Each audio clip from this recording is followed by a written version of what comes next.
Hi guys, ఈ వీడియోలో అయితే మనం మిషన్ లెర్నింగ్ లో ఉన్న టైప్ 3 అయిన రీఇన్ఫోర్స్డ్ లెర్నింగ్ అంటే ఏంటి అనే దాని గురించి మనం ఇన్ డీటెయిల్ అయితే డిస్కస్ చేసుకోబోతున్నాం. ఓకేనా? ఫస్ట్ ఆఫ్ ఆల్, ఈ రీఇన్ఫోర్స్డ్ లెర్నింగ్ అనేది ఒక రివార్డ్ సిస్టమ్ మీద బేస్ అయ్యి వర్క్ అవడం జరుగుతుంది.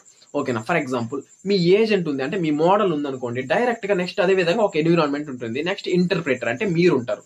ఓకేనా? మీ ఏజెంట్ అనేది డైరెక్ట్ గా ఎన్విరాన్మెంట్ మీద కొన్ని యాక్షన్స్ అనేది పర్ఫామ్ చేస్తుంది.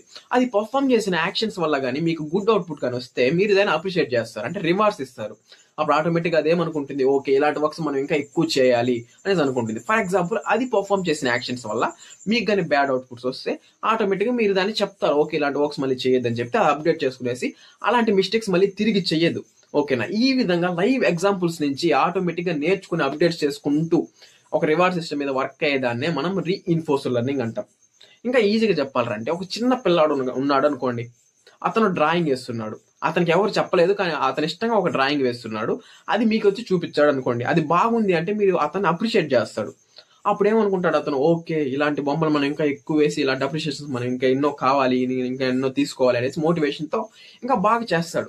ఫర్ ఎగ్జాంపుల్, అతను ఆ బొమ్మ సరిగా వేయలేదు అనుకోండి, మీరు చెప్తారు ఓకే ఇలా కాదురా, ఇలా కాదు అనేసి మీరు మీకు తెలిసిన కొన్ని ట్రిక్స్ చెప్తారు, ఎలా డ్రాయింగ్ వేయాలి అనేసి మీకు తెలిసిన కొన్ని ట్రిక్స్ ఏదైనా ఉంటే అది చెప్పి నేర్పిస్తారు. మళ్ళీ ఆ పిల్లాడు ముందు చేసిన మిస్టేక్స్ మళ్ళీ చేయకుండా రెక్టిఫై చేసుకునేసి అతన్ని తాను అప్డేట్ చేసుకుంటూ వెళ్తాడు. ఓకేనా? దీన్నే మనం రీఇన్ఫోర్స్డ్ లెర్నింగ్ అంటాం. ఓకే.